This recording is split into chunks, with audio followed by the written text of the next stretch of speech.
Banning the gas boiler. There's been a lot of confusing information regarding timelines for bans and incentives available. So what does this really mean for you? Well, in this episode, we're going to address everything you need to know. Welcome to the Everything Electric Show. If you want to see everything electric in real life, then join us at one of our fully charged live shows around the world. Next up, we're in Amsterdam for Fully Charged Live Europe on the 24th, 25th and 26th of November. Get your tickets today. It's no surprise to hear that a large number of buildings and homes in the EU are still heated by fossil fuels. Gas boilers are a significant source of carbon dioxide emissions, and in the fight against climate change, banning gas boilers is on the agenda for many EU countries. Now let's be clear, we're not saying to rip out your gas boiler unless you want to and can afford to. But if your boiler is due to be replaced, then why not choose a green alternative? Gas boilers are seen as one of the biggest barriers to achieving net zero by 2050. Domestic heating in the UK accounts for around 14% of emissions, and cutting these emissions would dramatically slow the impact of climate change. But only 1 million homes in the UK currently use low carbon heating systems, and the other 24.5 million heat their homes with gas. And interestingly, globally, heat accounts for nearly half of all energy consumption and 40% of CO2 emissions. Please support our Stop Burning Stuff Patreon and help us to tackle misinformation about electric vehicles and clean energy. Two dates that are regularly thrown around in the UK are 2025 and 2035. The 2025 gas boiler ban is to ensure that any new homes in England would no longer be able to connect to the gas network, and therefore any new build homes would need to be built with a greener alternative, and this remains in place. A ban on oil boilers and off-grid homes, initially set for 2026, has been pushed back to 2035. And the wider plan to phase out 100% of domestic gas boilers by 2035 has been reduced to 80%. There are also exemptions for around 20% of the UK housing stock. These homes will no longer be required to phase out the installation of natural gas boilers by 2035, owing to cost challenges in adopting low-carbon systems. Changes were also made to the boiler upgrade scheme, and the following grants are now available: £7,500 towards an air source heat pump, £6,000 towards a ground source heat pump, including water source heat pumps and those on shared ground loops, and £5,000 towards a biomass boiler.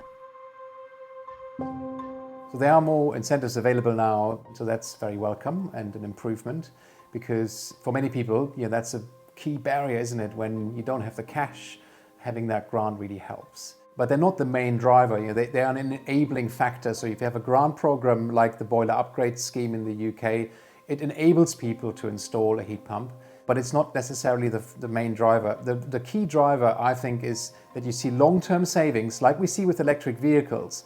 People understand that if they buy an electric car, it comes with a premium when you buy it, but you get that premium back over the course of the lifetime of the vehicle because it's so much cheaper to run compared to petrol or diesel vehicles. And if we have the same with heat pumps, experience shows that people understand that. There will be financial models that enable people to deal with the higher upfront cost, and the market will take off.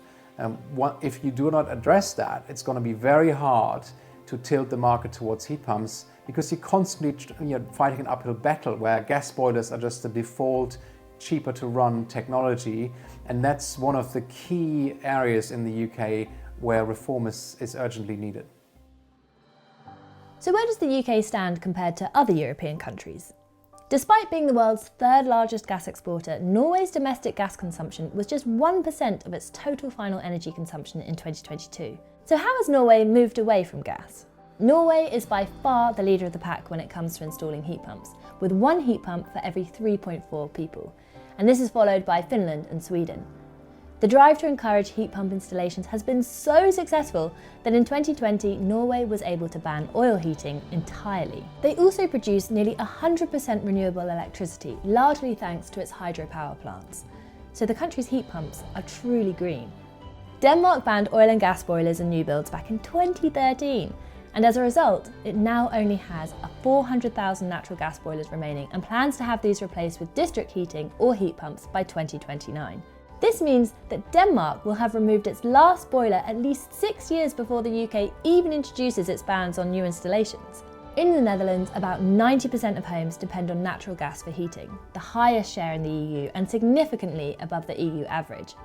But the Dutch government has announced its plans to ban fossil fuel boilers and make hybrid heat pumps the standard for heating homes from 2026. And not forgetting Ireland, France, Austria and Slovenia, who have all banned gas boilers in new builds from this year. And finally, in the US, domestic heating accounts for around 17% of emissions. But since making various grants available, such as a $2,000 tax credit and a rebate of up to $8,000 for an air source heat pump via the Inflation Reduction Act, families will be able to save hundreds and thousands of dollars on insulating their homes, installing heat pumps, and upgrading to electric energy appliances. Other countries around the world have been a lot faster in deploying heat pumps. The UK is the last country in Europe when you look at the number of heat pumps installed per 100 households. We are not a leader, we are laggard. And why is that? Well, one of the key factors is the so-called spark gap, which is the difference between electricity prices and gas and oil prices. Let me explain why that's important. So if you have a heat pump that uses electricity, typically 1 unit of electricity generates about 3, maybe even 4 units of heat. If you have a boiler, you use oil or gas.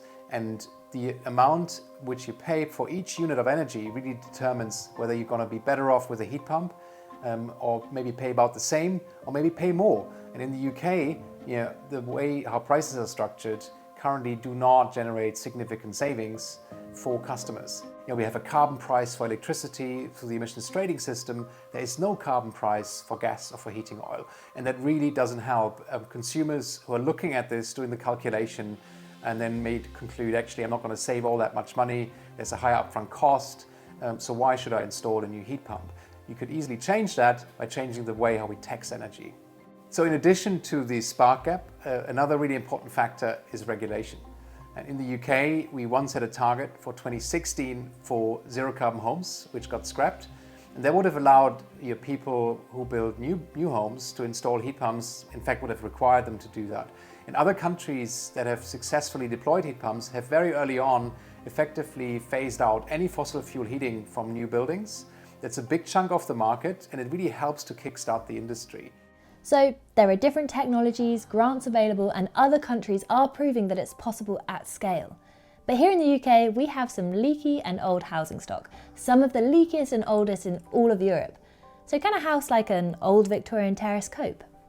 So I often hear that old buildings can't have heat pumps, it doesn't work, or you need to put lots of insulation around them. They need to be super well insulated, almost need to be a passive house.